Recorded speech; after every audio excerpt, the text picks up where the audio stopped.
Good morning. Hello, everybody. Welcome to Together. It is a joy to be able to be with you this morning in your kitchen, your living room, in your bathroom. I don't know, that'd be weird if you were in there, but it is still just a wonderful joy to be with you. I'm not exactly sure if my microphone's on. So if it's not, would somebody please text me and tell me because I'm not sure if it's on or not. Anyway, before we get started in opening up God's Word this morning, there's just a couple of things that I want to bring to your attention. First is just with the assault on the Capitol on was it Tuesday or Wednesday of this week? I think for a lot of us was just hopefully it was shocking to you. I mean, whatever your political persuasion is, hopefully it was shocking that people actually broke into the Capitol building and to to dismiss it or to make excuses for it, I think is the wrong choice. I'll just tell you, I think that's the wrong thing to do. I understand we have political grievances, we have opinions. Some of us are not happy about the election results. Some of us are really happy about the election results. But regardless, I want to just remind you that as Christians, our primary motivation for anything is Christ and the gospel. And that comes before any kind of political ideology. And so, as you see the Capitol being stormed, as you see Congress people who are in fear, that should grieve us as Christians. That should grieve us that that kind of unrest is happening, and we ought to be praying for peace, and we ought to be praying for reconciliation in our land, not trying to gain control again, not trying to or even excited that we are in control. Again, depending on your political persuasion, we want to be praying for peace. We want to be working towards reconciliation in our country. And so I just ask that you continue to pray for the nation. These are just strange times. And I encourage you to look past your opinions about things and look into what does the gospel have to say about just everything that we're seeing these days. The other thing I want to bring to you is our sister Carla Smoke. Her brother passed away. David passed away. He lives up in Seattle, and so we want to be praying for Carla and Carrie and their family as they continue to mourn and grieve. And I'm just thankful that we have this community to be able to hold on to and to support one another. And so I encourage you to please do that. To pray for Carla and Carrie this week as they mourn their loss. Well, if you have your Bibles, open them up to the book of James. We are coming to the end. We're going to be starting in chapter 5. Chapter 5 is the last chapter in the book of James, and we'll be finishing that up in the next few weeks. Last week, we talked about the reality of making plans in 2021, and that the best thing that we ought to do in terms of making plans for the new year is to first consider what is God doing, where is God moving and working, and submitting our plans over to Him. Because as we learned last week, as James tells us, our life is but a mist, and we're here for a little while and then we're gone.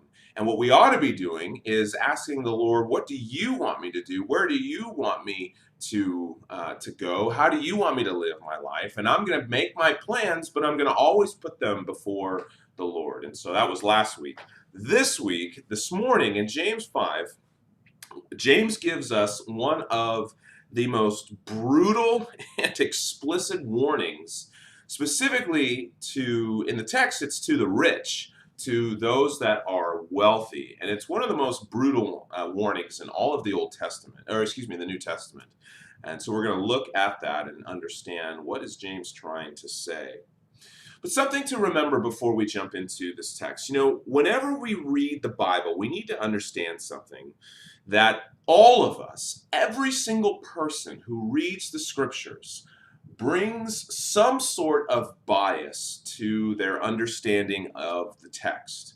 And what I mean by that is our culture, our upbringing, our experiences, even our religious backgrounds, whether we have a long, religious background, we've been going to church our whole lives, or maybe we're new to the scriptures, we all bring some sort of bias to not just reading the text, but really how we interpret the text. And so when we read it and we seek to understand it, that bias actually has an effect on how we understand the text. And everybody has one, myself included. We all have one. For instance, you might read the text and you might read the New Testament's teaching on community and sharing of resources. If you look into the book of Acts, the early church was all about sharing their resources, living in communal, having communal living.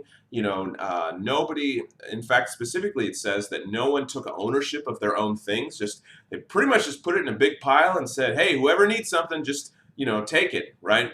And that you might read that text and you might, with our Western capitalistic tendencies, we might read that text and completely either dismiss that idea or read it in a different way. Our backgrounds affect how we read and how we interpret what the New Testament teaches about sexuality and even the Old Testament. And we use a lens of our own experience or our own biases to interpret or to understand or even how we apply it. The point is, we all have that, and it's there. And even though we may not be able to completely remove those biases, it's important to understand that they exist and to ask the Lord to remind us what they are so that we can get the most pure interpretation and application of the biblical text possible. When we're reading the Bible, we don't read the Bible and say, well, what does it have to say for me today? What we want to do is read the scriptures and to not only know, but to understand what was the original intent of the author. What did Paul mean when he wrote this 2,000 years ago? And how does what Paul meant 2,000 years ago apply to me today without changing it or making it fit our cultural biases or our proclivities? We want to know exactly what the text says and apply it to us today. And one such teaching or truth from the scriptures that's sometimes difficult to understand just because of our biases is this idea of wealth, riches, and the rich. In our passage this morning, James has some pretty harsh words for the rich. And so let's read this together and we're going to talk about some of the biases that we might have. And we're going to try to understand what James is really saying. Verse 1. This is James chapter 5, verse 1. Come now, you rich, weep and howl for the miseries that are coming upon you. Your riches have rotted and your garments are moth-eaten. Your gold and silver have corroded, and their corrosion will be evidence against you and will eat your flesh like fire. You have laid up treasures in the last days. Behold, the wages of the laborers who mowed your fields, which you kept back by fraud, are crying out against you, and the cries of the harvesters have reached the ears of the Lord of hosts. You have lived on the earth in luxury and in self-indulgence. You have fattened your hearts in a day of slaughter. You have condemned and murdered the righteous person. He does not resist you. Now, before we unpack that text, let's talk about our biases that we might have about the rich or being rich or whatnot. Possible biases that we might bring to this text. One is a bias against being rich. Some of us may have grown up, whether maybe rich or poor, and we might have a bias against actually being rich. Like we might see it as something that is not to be desired or something that's evil or, there's more problems, more money, more problems, right? We all learned that from the 90s. And so there might be a bias that we have against being rich.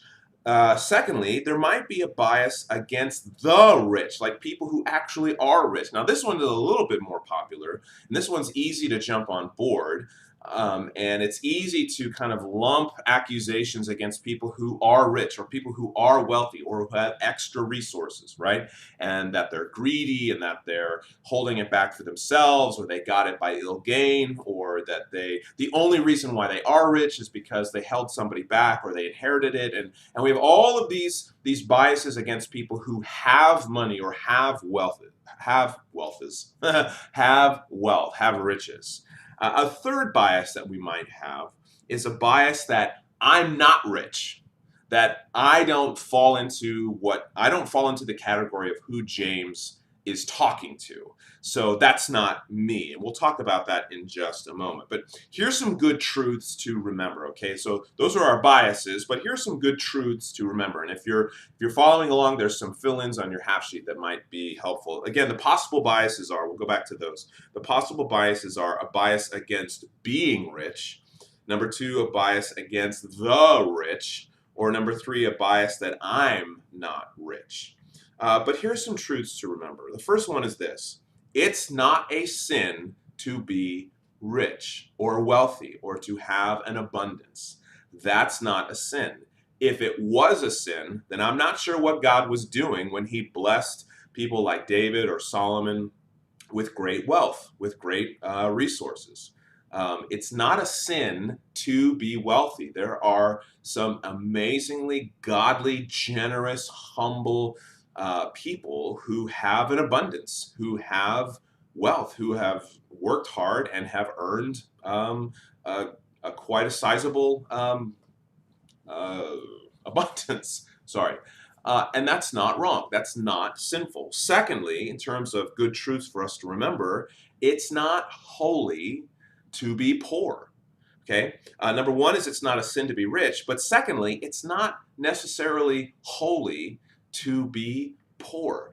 Just because a person is poor doesn't make them more spiritual or more attuned to God necessarily. Now, obviously there's some nuance in both of those two good truths to remember, but we need to be careful not to associate being poor with being holy or being closer to God. Again, there's so much we could unpack with that, but we're not going to do that right now. The third good truth is this: that rich is subjective, and in terms of the whole world, you, person who's listening to me right now, probably are. In terms of the entire world, right? Rich is subjective. There's always somebody who's more wealthy, right? Jeff Bezos found that out this week when he found out that he was no longer the richest person in the world in terms of resources, because Elon Musk passed him up. So Jeff Bezos now is subjectively rich. To us, we look at him and we go, "Wow, he has so much money." And I'm not rich. And we always think somebody else is rich. We always think somebody else has more and that I'm not the wealthy one. But if you look at American society, if you look at the level of wealth and the way that we live, I mean, think about it this way. It's estimated that in almost every single dwelling, home, house, apartment, condo, whatever, there is a flat screen TV, or there's a TV, or there's a mobile phone, or there's some sort of computing device, or there's a refrigerator. I mean, if you look at the conditions of living of Americans, we far surpass almost everybody else in the world. Now, of course, there's people who live in our country who are below the poverty line, who are struggling, and we as Christians, I think, have a responsibility to do what we can to alleviate that kind of suffering. But please just remember that being wealthy and rich is subjective. It's not a set in stone wealth. If you make this much money, then you are technically rich. Yes, the US government does that in terms of taxes, but that's not the way that it is commonly understood. So what can we learn from this text that won't be dismissed or incorrectly interpreted due to our biases? What can we take away from this? Reality number one is this: that riches, or possessions, consumerism, more stuff, riches easily corrupts our view of what is most important. We talked about how being rich isn't necessarily a sin and being poor isn't necessarily make you holy, but let's unpack this a little bit. Reality number one: riches can easily corrupt our view of what is most important. Look at verse 1.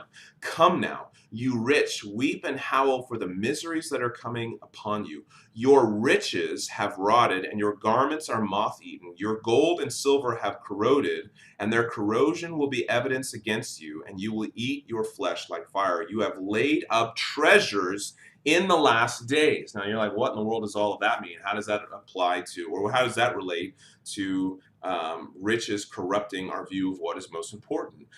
James is speaking to the rich, saying we're in some version of the last days here, and instead of preparing for the calamity that is coming, you prepared or you continue to acquire more wealth. You didn't take care of yourself because all you cared about was more and more wealth. In a consumeristic culture such as ours, it is so easily so easy for our attention to be taken by all the things that can just be ours. That's just one click away, right? Everything is within reach and can get to you in 2 days, right? Apps make it a breeze to get whatever we want. Credit card companies profit off of payment plans and low introductory APR. There's non-stop advertisements for anything. I love telling young people how YouTube used to be a thing where there were no ads, and you can just watch, cool videos of a guy jumping his skateboard over a lake or something, and there were no ads. You could just watch it. It was fun. Everything has ads, and the way that we can have whatever we want anytime we want. I can get a pizza right now in 30 minutes. It's 9:17. I could probably get a pizza delivered right now. It's intoxicating. And sociologists have noted the similarities between drug addiction and online shopping, and how they fire off the same receptors in the brain, and how there's this little bit of boost of adrenaline and high, click, click, when you put it in your cart and you press buy now, and it comes to you. It's intoxicating. And Jesus says in Matthew 6:22 or 5:22, excuse me, he says, "The eye is the lamp of the body. If your eyes are healthy, then your whole body will be full of light. But if your eyes are unhealthy, your whole body will be full of darkness. If then the light within you is darkness, how great is that darkness?" Here's his point. Jesus is saying, if what you see or what you desire causes you to only see or only want the things of this world, then there's something wrong with your desires. If all you can think about all day is filling your pockets or getting more stuff or acquiring more wealth or your Robinhood account going up, up, up, up, up, and that's all that you think about, then there's something wrong with your desires. And James is saying the exact same thing. Excuse me. That riches can take away or that can distort your view of what is most important in this life. What we see as desirable comes from the state of our hearts. So, if we set our hearts on Christ, then the things that flash across the screen won't have a hold on you. You'll see those ads that say, "Hey, look, any mountain is having a sale, and you can get all of this stuff for just $9.95, right? And have it sent to you." But if your heart is set on Christ, you go, "I don't need another tent. I don't need another pair of shoes. I don't need to worry about my investments. I've done my work. I've done what I'm supposed to do. I want to focus on what is most important, and that is Christ." And having extra riches can distort that desire. Because now your security, and we'll talk about this in a moment, but now your security is in your stuff and what you have and not in Christ. Well, reality number 2, the quest for wealth and security and stuff sometimes can put others at a detriment. It sometimes can be hurtful towards others. Look at verse 4. "Behold, the wages of the laborers who mowed your fields, which you kept back by fraud, are crying out against you, and the cries of the harvesters have reached the ears of the Lord of hosts." Now, on the surface, this passage can seem to only talk about defrauding people who have done services for you, right? Not paying your bills to people who have done work for you. But I think this applies to so much more. There's a sad reality that many of our modern conveniences that we enjoy and that we need and that we use every day come at a cost that includes unfair business deals with people of developing nations, right? That that can involve a lack of stewardship of the environment and natural resources. Or we get them by a process even of slave labor. I mean, if you just look into like where your iPhone comes from, or where electric cars come from, where diamonds come from. I mean, there are whole documentaries and whole movies have been made about this. Now, people around the world are subjected to borderline or just downright slavery to get the raw materials and things that we need for these devices. Now, I'm not saying it's a sin to have one of these. I'm not saying it's a sin to have an electric car, but we ought to do a better job, I think, of knowing where these things come from, and if there is an option or if there is a way to buy fair trade, or to support products and businesses that don't exploit, that pay fair wages. I think as Christians we have a responsibility to at least look into it. It may not be economically feasible because those things do cost more, but at least look into it and to go after it as much as possible. Reality number 3 from the text, that riches, again, possessions, consumerism, more stuff, are a weak and false security against the trials of life and the judgment of God. Look at verse 5. James says, "You have lived on the earth in luxury and in self-indulgence. You have fattened your hearts on a day of slaughter. You have condemned and murdered the righteous person. He does not resist you." And we've already kind of said this, but one of the biggest lies that we tell ourselves, and we don't say it out loud, of course not, we don't say it out loud, but one of the biggest lies that we tell ourselves is that more stuff, more money will make us happy and satisfied. In fact, much of our culture is built on the idea that all we need is more money, latest fashions, gadgets, cars, etc., to hold back the overwhelming fear and feeling of loneliness, depression, anxiety, and sadness that seems to be increasing in America. We are one of the wealthiest nations on the planet. Our per capita is almost higher than almost every other country on the planet. We have more millionaires, we have more billionaires, we have the biggest middle class. We have everything that we could ever want, and yet our levels of sadness, depression, loneliness just keep going up and up and up. And what does that tell you? That tells you that more stuff doesn't solve the problems of the human heart. It doesn't fill the emptiness. It doesn't satisfy.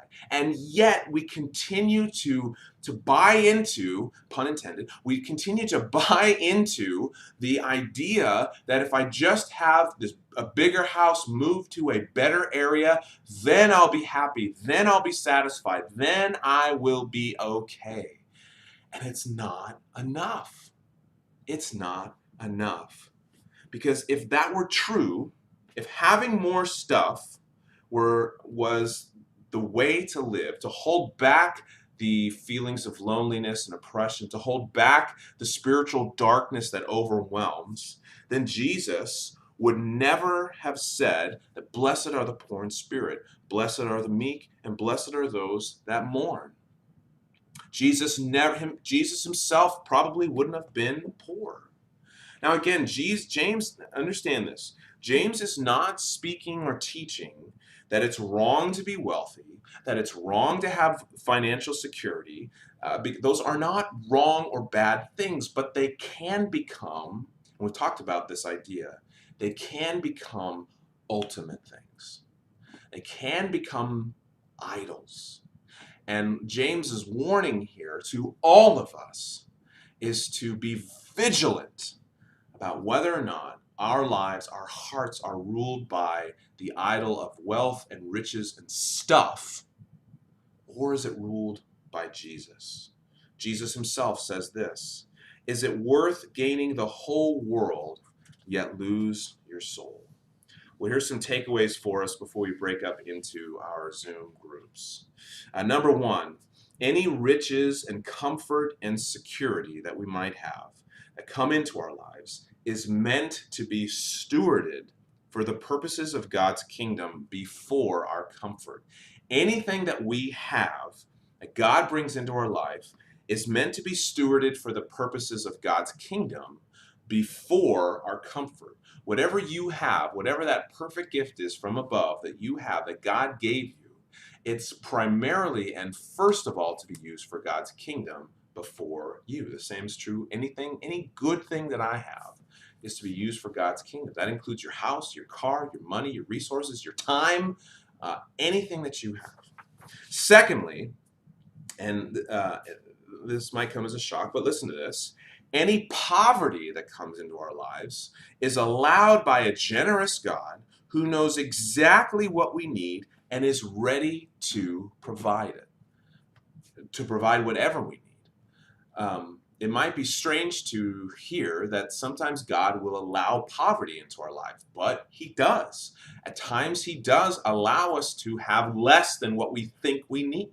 And yet, that's an opportunity for us to lean into the generosity of God and to say, God, I need you. In fact, I know people who went from being rich, believing that they had complete and total comfort, security, and control over their lives, and God stripped them away of everything so that they would what? So that their desire would fall into the God of the universe, and they would lean into Him rather than their things, and they became, listen, they became better people because of it.